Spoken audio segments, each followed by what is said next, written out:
सब भाइयों को राधे कृष्णा। फिर हम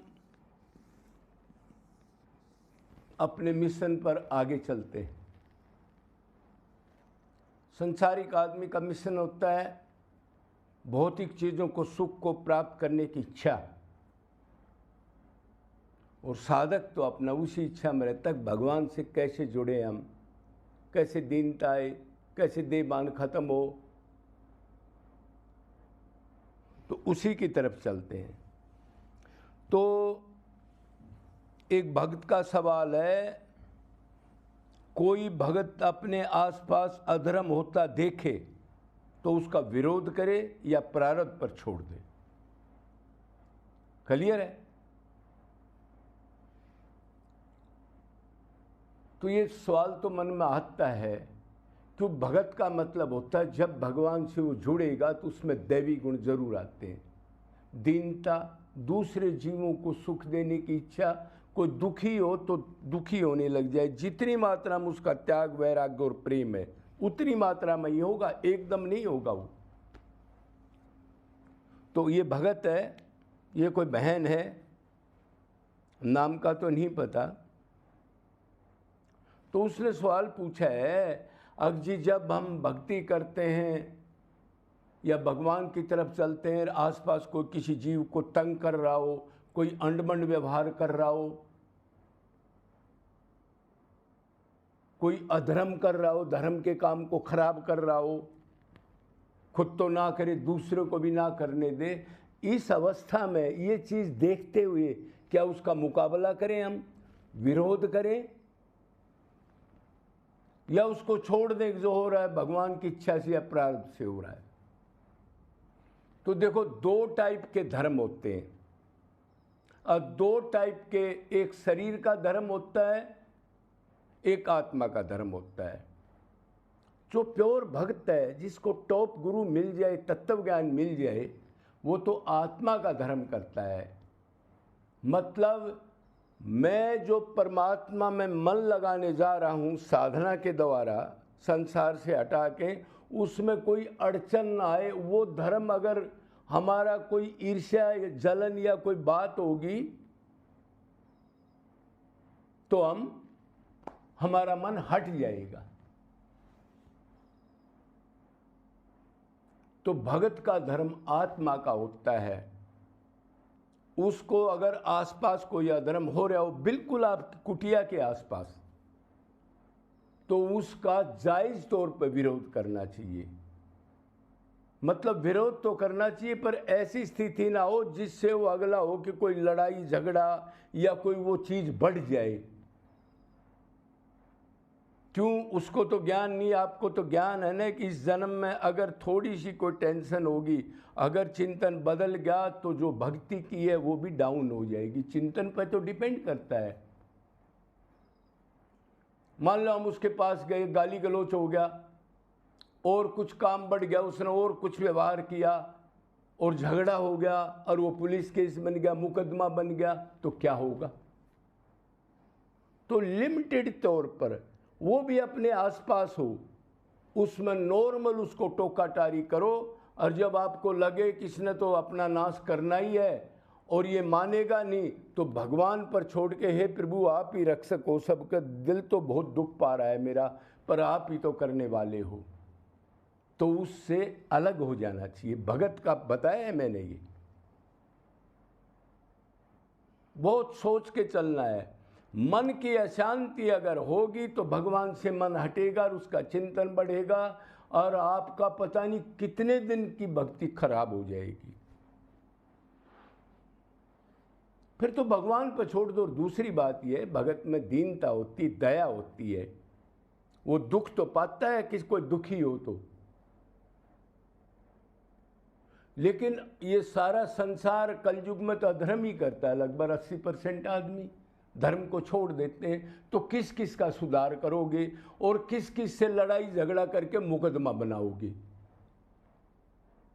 तो युग के मुताबिक उनसे प्रार्थना करें, प्रभु सबका भला हो, इसका कष्ट दूर हो जाए, लेकिन ज़्यादा बात को बढ़ा करके ऐसा ना कर ले अब जो उसने कमाई की है चिंतन की वो गलत हो जाए और कोई तारीख वगैरह लगने लग जाए कोर्ट में, नहीं करना चाहिए।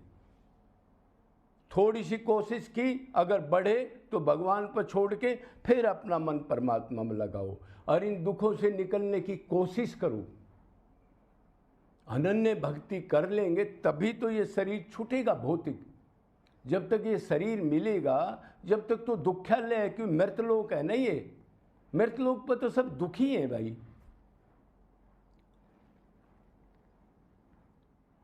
तो ज़्यादा बड़ा सवाल नहीं है उनका, वो समझ गए होंगे।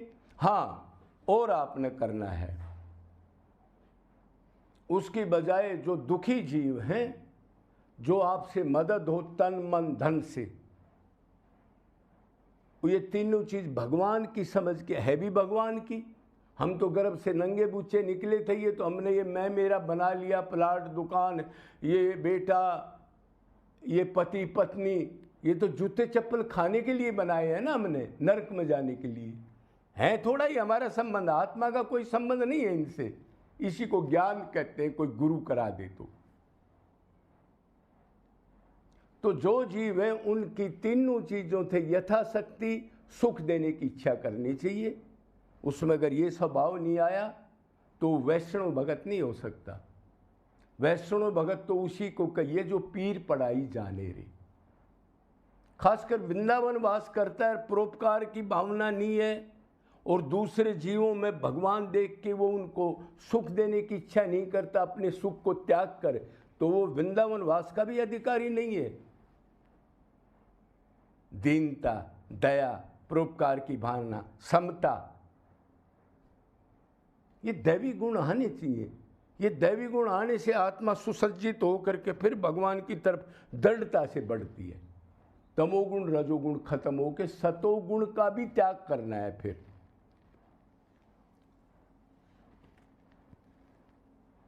सतोगुण का त्याग का मतलब जब तमोगुण रजोगुण खत्म हो जाते हैं, जब एक सतोगुणी सुख मिलता आदमी को, ये बड़ा महात्मा है, ये बहुत कुछ जानता है, ये ज्ञानी है, इसकी सेवा करो, इसको माला डाल लो, इसका बड़ा सोफा लाओ, बड़ा आसन बनाओ, ये सतोगुण का सुख। कोई फ्रिज ला रहा है, कोई मालिश कर रहा है, कोई ये कर रहा है, कोई गुरुजी के फोटो बनवा ला रहा है, कोई बड़ी गाड़ी दे देता है उसको, और गुरुजी कहता है मेरा तो कुछ नहीं है गाड़ी, तो उस भगत ने दी है। फिर भोग तू कर रहा है, भगत कर रहा है। अरे जिसमें तू बैठा है वो तेरी तो है, नाम चाहे किसी का हो, लेकिन वो ऐसे टाल देता है जी मेरे नाम तो और चीज़ भी नहीं है, और बढ़िया सोफा, कमरे, गाड़ी गुड़ी चल रही है। देखो ना आप, अरे भोग तू भोग रहा कह रहा मेरे नाम नहीं है। इस्तेमाल कौन कर रहा है, इस चीज़ को देखो। तो ये सतोगुण का है। जो साधु या कोई भगत सतोगुण में उलझ जाता है वो गुण को पार नहीं कर सकता, फिर गुणातीत नहीं हो सकता। क्यों? सतोगुण का धर्मात्मा वाला, भगत वाला, बड़ा संत वाला गुण को उसने धारण करके उसमें अटक गया, लोगों ने अटका दिया। हम लोग घेरे रहेंगे उसको। घेरना ना चाहिए, अलग होना है। घिरोगे तो फिर अनादिकाल से फिर तो संसार में ही घिर रहे थे, फिर इधर आने की क्या जरूरत थी वैराग्य लेने की। अच्छा जी, अच्छा दूसरा एक और धर्म बताया था मैंने, शरीर वाला धर्म, जो लौकिक धर्म होता है, जो भगवान को ना चाह के धर्म कर्म का नॉर्मल पालन करते हैं अपने को शरीर जान करके। आत्मा का धर्म तो सिर्फ भगवत प्राप्ति ही है। उसमें अड़चन आए उस धर्म को त्याग दो, माँ हो, बाप हो, धर्म हो, कुछ हो, जहाँ खटपट हो मन में उसी को त्यागते चले जाओ। सर्वो धर्मो कर्मो परित्यज्य। अरे ये धर्म कर्म उलझा देंगे, बांध देंगे, तेरे को चिंतन गलत कर देंगे। हाँ, इनको साइड में कर दे अगर मेरे को चाहता है तो। और धर्म कर्म चाहता है तो उसको रक्षा करनी चाहिए। खासकर गौ माता कितनी तंग हो रही है और कोई जीव तंग करो नहीं, तो जहाँ तक हो लौकिक उसने आगे तक मदद ले करके उस धर्म अधर्म का सामना करना चाहिए। लेकिन टॉप भगत जिसका लक्ष्य है उसको ज़्यादा उलझना गलत है, वो धर्म उसको अधर्म में ले जाएगा, मतलब फिर 84 में आना पड़ेगा उसको।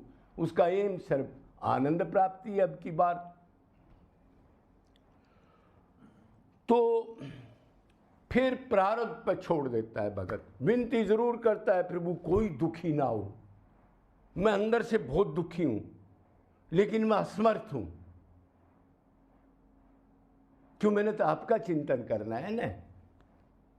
और इतने जीव मर रहे हैं और जितने पैदा हो रहे हैं, रोज अनंत जीव पैदा होते हैं, अनंत मरते हैं, 84 लाख के जीव, किस किस को बचाएगा? प्रार्थना करता है। योगी ज्ञानी तो प्रारब्ध पर छोड़ देता है, लेकिन भगत थोड़ी ट्राई भी करता है, अगले आदमी गलत काम ना करे आसपास जो कर रहा है, और बाद में भगवान से प्रार्थना करता है प्रभु इनका कल्याण कैसे हो, इनको सद्बुद्धि दो। ऐसी बात करके फिर भगवान में लग जाता है। बोलो वृंदावन बिहार।